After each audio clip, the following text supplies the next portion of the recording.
اس کے اعلیٰ منصب سے گرایا گیا، اور اسے نہیں بلکہ ساتھ اس کے جو ساتھی فرشتے تھے انہیں بھی گرایا گیا۔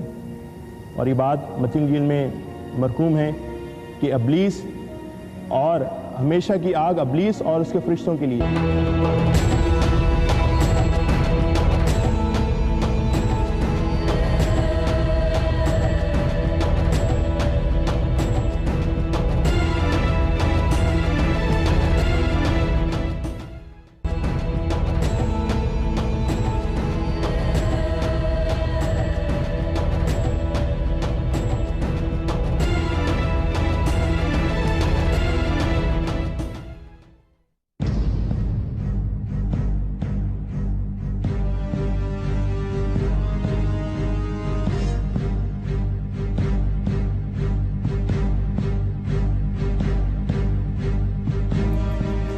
یہودی مذہب کے ماننے والے اکثر یہودیوں کا یہ عقیدہ ہے کہ شیطان ایک ایسا فرشتہ ہے جو بارگاہ الہی میں وکیل استغاثہ فرائض سر انجام دیتا ہے، اور اس کا کام شر پھیلانا نہیں بلکہ انسان کے شر انگیز اعمال کی خدا کو رپورٹ دینا ہے۔ ان کے مطابق ہر انسان اپنے شر انگیز اعمال کا خود جواب دہ ہے، اور شیطان کا انسان کو بہکانے میں کوئی عمل دخل نہیں۔ ان کا یہ بھی عقیدہ سامنے آتا ہے کہ جب خدا کسی انسان کو آزماتا ہے تو شیطان انسان کا عقیدہ ٹٹولنے اور اس کے ایمان کی مضبوطی جاننے کے لیے اس کا امتحان لیتا ہے۔ دوسرے لفظوں میں کہا جائے تو یہودیوں کے مطابق شیطان خدا کا آلہ کار ہے۔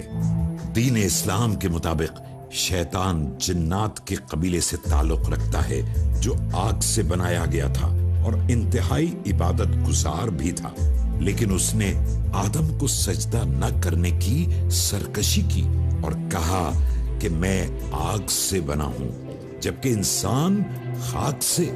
پھر بھلا یہ مجھ سے افضل کیسے ہو سکتا ہے؟ قرآن مجید کی سورہ الاعراف کی 16ویں اور 17ویں آیت میں ہے، وہ بولا مجھے اس دن تک مہلت دے جبکہ سب دوبارہ اٹھائے جائیں گے۔ فرمایا تجھے مہلت دی۔ بولا اچھا، تو جس طرح تو نے مجھے گمراہی میں مبتلا کیا ہے، اب میں بھی تیری سیدھی راہ پر ان انسانوں کی گھات میں لگا رہوں گا، آگے اور پیچھے، دائیں اور بائیں، ہر طرف سے ان کو گھیروں گا، اور تو ان میں سے اکثر کو شکر گزار نہ پائے گا۔ شیطان کے بہکانے میں آنے سے بچنا چاہیے۔ شریعت کو جو کہ بہت واضح ہے، جس میں حلال اور حرام بالکل واضح انداز میں بیان کیا گیا ہے، انسان کو شعوری طور پر ان چیزوں میں دیکھ کر حلال کی طرف راغب ہونا چاہیے اور حرام کاموں سے ہمیشہ بچنے کی کوشش کرنی چاہیے۔ اگر کبھی ترغیب ملے حرام کاموں کی طرف تو لا حول پڑھنا چاہیے تاکہ شیطان آپ سے بہت دور بھاگ جائے۔ کیا شیطان اس لیے انسان کو بہکاتا ہے اور نقصان پہنچاتا ہے کہ پہلے اس زمین کی حکومت یا خلافت جنوں کے پاس تھی؟ دین اسلام کے مطابق انسان اور شیطان کی یہ جنگ روز محشر تک جاری رہے گی۔ شیطان کی کوشش ہوگی کہ انسان کو ورغلا کر جنت کے راستے سے ہٹا کر اپنے راستے پر یعنی جہنم کے راستے پر لے آئے، جبکہ جو انسان خدا کے دھیان سے کبھی غافل نہیں ہوتے وہ کبھی شیطان کے بہکاوے میں نہیں آتے۔ کیا شیطان کے انسان کو ورغلانے کی وجہ یہ تو نہیں کہ انسان سے پہلے اس زمین پر جنات کا راج تھا؟ کائنات جو ہے یہ دارالعمل ہے، اور دارالعمل کا مطلب یہ ہے کہ پھر کوئی دارالجزا بھی ہوگا، یعنی ایک جگہ عمل کیے جائیں گے، دوسری جگہ اس کی جزا بھی ملے گی اور سزا بھی ملے گی۔ تو دارالعمل جو ہوتا ہے وہ تو امتحان گاہ ہوتی ہے، وہاں آزمائشیں کی جاتی ہیں لوگوں سے۔ آزمائشیں کرنے کے مختلف ٹولز ہوتے ہیں۔ شیطان اصل میں انسان کی آزمائشوں کا ایک ٹول ہے، اور اسے اگر تخلیق کیا گیا ہے تو صرف انسان کی قوت ارادی کو دیکھنے کے لیے، اس کے اطاعت و فرما برداری کو جانچنے کے لیے ایک کسوٹی بنائی گئی ہے۔ اور قرآن نے کہا بھی کہ کچھ لوگ جو ہیں وہ شیطان کی پارٹی کے ہیں اور کچھ لوگ جو ہیں رحمان کی پارٹی کے ہیں۔ تو آزمائش کے لیے شیطان کو پیدا کیا گیا۔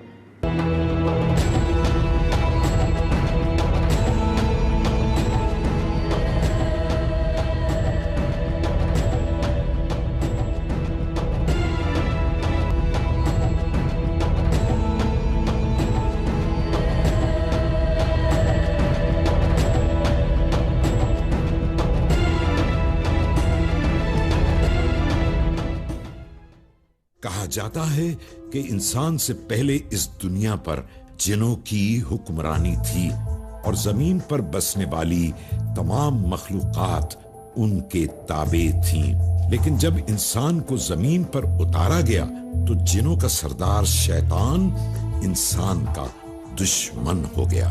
وہ انسانوں کو تباہ و برباد کرنے کا کوئی موقع ہاتھ سے جانے نہیں دیتا۔ اب وہ ان افراد کے دل و دماغ پر اپنا قبضہ کر لیتا ہے جو دیگر انسانوں پر اپنا تسلط قائم رکھنا چاہتے ہیں۔ یہی وجہ ہے کہ دنیا میں چھوٹی چھوٹی باتوں پر بڑی بڑی جنگیں مسلط ہو جاتی ہیں، خطرناک ہتھیار بن جاتے ہیں اور انسان اتنا بارود جمع کر لیتا ہے جس سے زمین کو کئی مرتبہ تباہ و برباد کیا جا سکتا ہے۔